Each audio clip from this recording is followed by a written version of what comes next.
நண்பர்களே பார்த்துக்குங்க, இன்றைக்கி தான் நெல் அடிச்சிருக்காங்க. அதாவது நம்ம சாப்பிட்ற அரிசி எவ்வளோ கஷ்டப்பட்டு உருவாக்கப்படுதுங்கிறத எனக்கு தெரிஞ்சதை நான் சொல்கிறேன். முதல்ல வயலை அந்த நெல் பயிர்றதுக்கு தகுந்த மாதிரி உழவு ஓட்டணும். அதுக்கப்புறம் தண்ணி எப்பொழுதுமே நின்றுக்கிட்டு இருக்கணும் நண்பர்களே. இப்போ பயிர் நடும்போது தண்ணி எப்பொழுதும் நிற்கணும். ஆனால் நெல்லை உருவாக்குறதுங்கிறது, அதாவது ஒரு 4 மாதம், குறைஞ்சது 4 மாதம் ஆகும். அதை உருவாக்கி அதை அறுக்கிறதுக்குள்ளே நமக்கு ரொம்ப கஷ்டப்பட வேண்டியிருக்கும். ஒரு குழந்தைய எப்படி நம்ம வளர்க்குறோமோ அது மாதிரி பாதுகாத்து வளர்க்குற மாதிரி அவ்வளோ கஷ்டப்படணும். டெய்லியும் வந்து பார்க்கணும். தண்ணி ஓரளவு நின்றுக்கிட்டே இருக்கணும்.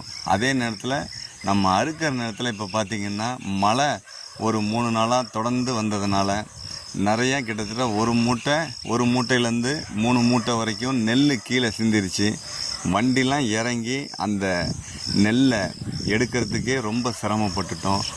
பார்த்துக்குங்க, நம்ம தினமும் சாப்பிட்ற அரிசி வந்து எவ்வளோ கஷ்டப்பட்டு விவசாயிகளால் உருவாக்கப்படுதுங்கிறத நம்ம பார்க்கணும். நம்மளால் முடிஞ்ச உதவியை நம்ம விவசாயிங்களுக்கு செய்யணும். இருக்கிறதுலே மிகவும் கஷ்டமான தொழில் எதுன்னு பார்த்துக்கிட்டோம்னா, எனக்கு தெரிஞ்ச வரையில் விவசாயம் மட்டும்தான். விவசாயிகளுக்கு இது நல்லாவே தெரியும்.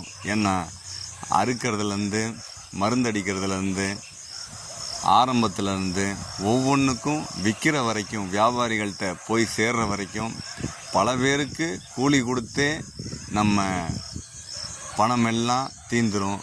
செலவு பண்ண பணம் இல்லாமல் கையில் ஒரு அரை பவுன் 1 பவுன் போட்டிருக்க நகையை உரக்கடையில் அடகு வச்சு கூட மருந்து வாங்கி அடிக்கிறோம்.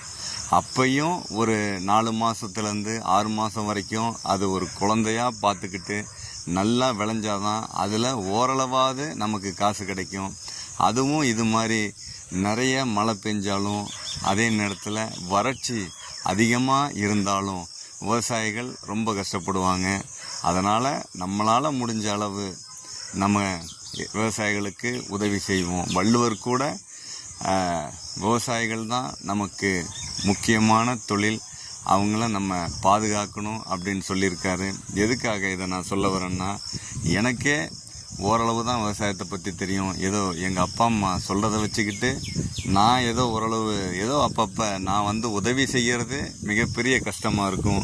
சில நேரங்களில் நானே வயலில் இறங்கி மருந்தடிப்பேன். அதுவே எனக்கு ஒரு மிகப்பெரிய கஷ்டமாக இருக்கும்.